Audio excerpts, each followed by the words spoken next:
going to remember this young woman. You know, she didn't do anything that we would consider notable, which, you know, I disagree with that, but anything that would be considered notable to be included. And I thought that those are the kinds of stories I want to share. These are the kinds of parts of American history that I want to preserve and remember. Hi, I'm Danielle Romero. Thank you so much for being with me here on my channel where we talk about American identity and family stories. And I just am starting a new series called Meet My Ancestors. We have been doing a lot of videos about big names in American history, and I wanted to kind of get back to my roots, like quite literally get back to my roots with this channel. But as soon as I sat down to record, well, two things.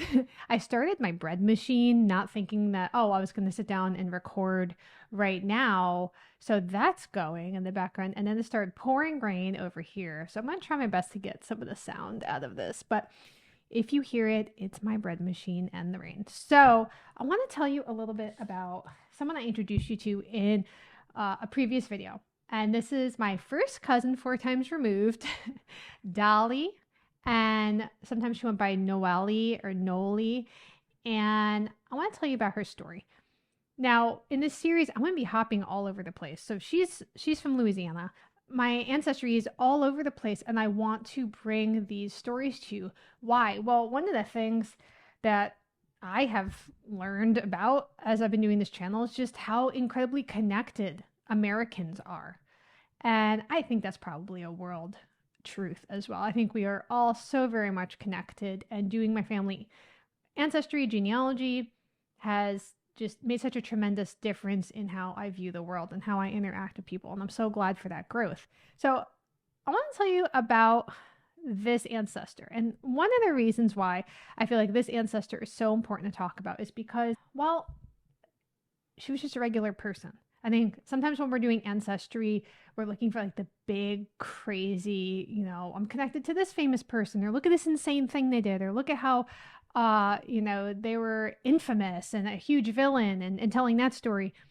And I think sometimes we overlook just the regular story of just being born, trying to make it, and dying. And there's always been something about this ancestor. I think it's because I have this picture of her. Having pictures is just so incredible, right? And tell you about her very short life. So we'll hop over to the ancestry tree so I can show you. But I want to tell you a little bit about where she was born, because where she was born was where my great-grandmother was born. It's the same side of the family. So in the heart of Louisiana lies Natchitoches. I remember once I finally figured out how to say that name, I felt unstoppable. You cannot go there and not feel the history emanating even from the cobblestones industry. It's so powerful. Established in 1714, Natchitoches is the oldest permanent settlement in the Louisiana Purchase territory. So we're talking while this was being owned by the French, and you know who owned it, well, it changed hands multiple times, but this was the oldest permanent settlement in what was then called the Louisiana territory. And its name comes from the Natchitoches tribe of Native Americans. But really, it's a melting pot. It's wild.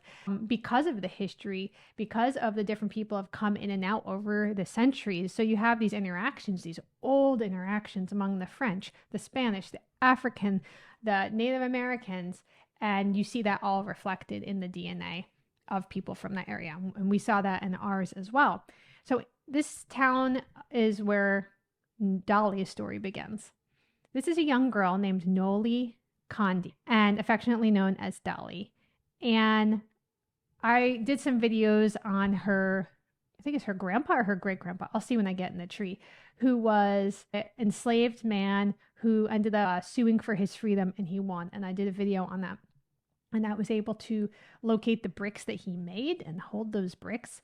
And it's an incredible family story.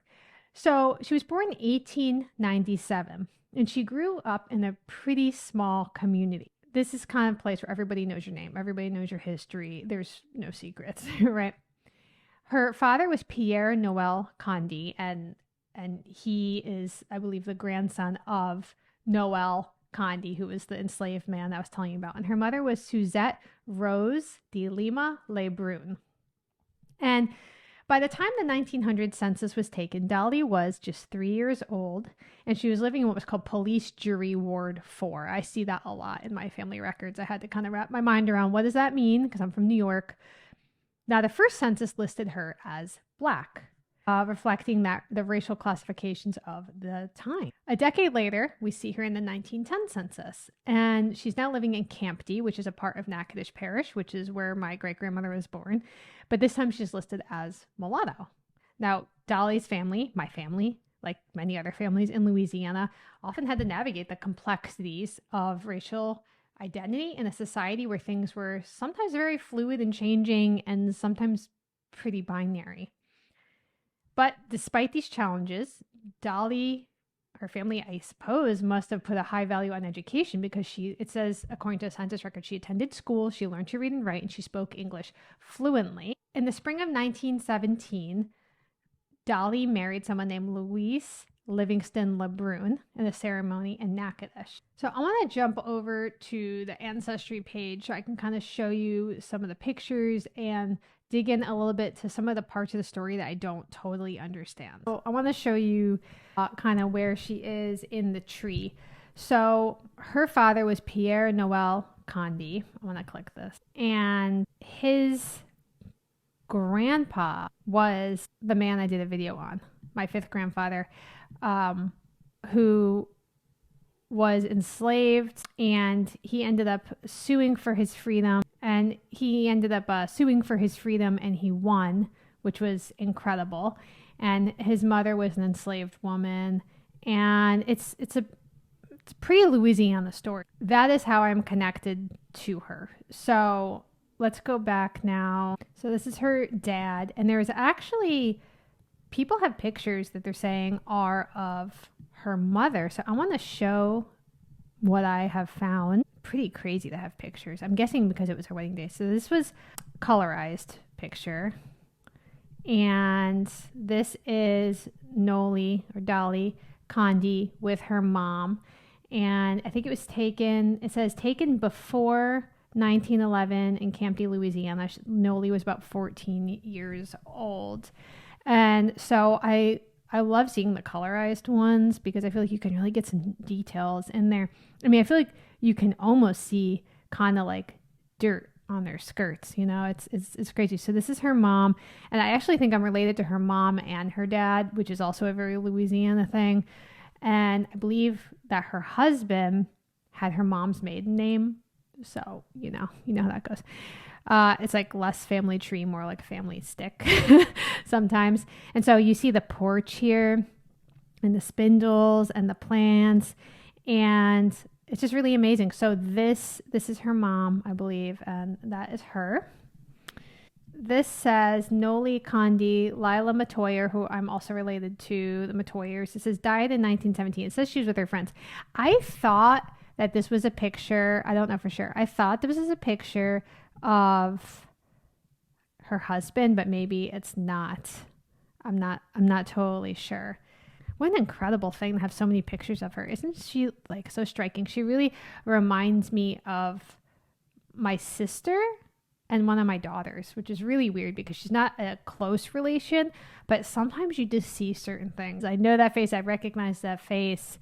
I love this. Like just seeing the plants kind of standing here and their high-waisted skirts, which are so beautiful.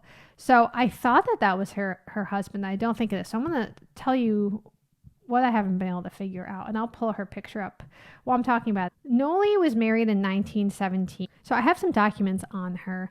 One of them is her marriage license from April 1917.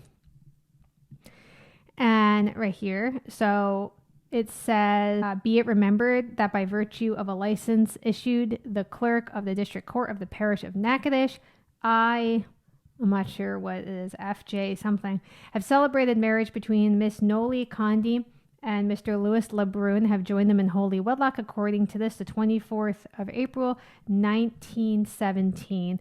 And you have some of the witnesses here. You have a Matoyer here, and I don't recognize that name, but a lot of the names are usually the same. So we have this amazing document, which I actually don't even have one for my great-grandmother. I haven't been able to find it anywhere. And we also have her baptism, which is incredible. Isn't it amazing the stuff people have saved and they've uploaded, and it's amazing. So this, it's going to be hard to see, but it's down here.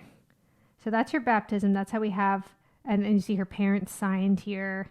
And again, you see the Meziers are here. And Noelie Conde and Rosa Conde, born Lebrun, it says. So that's her parents signed that when she was born. And I want to share the Louisiana statewide death index that lists her date of death. So it has her here, Noelie Conde Lebrun, age 19. This has her born 1898. And it says she died in Orleans, Louisiana. And so one of the things I had seen people say is that she had died during childbirth, which I don't know if either she was with child before she got married, which could be, or what, because she was married in April and died in May. She literally was only married to her husband for like a month, which is so crazy, you know. And what else is crazy is that she didn't live very long, but she had siblings who lived into the 60s, which again is just kind of mind blowing. You see this girl and you're like, wow, she's a throwback, right? It's like before 1900.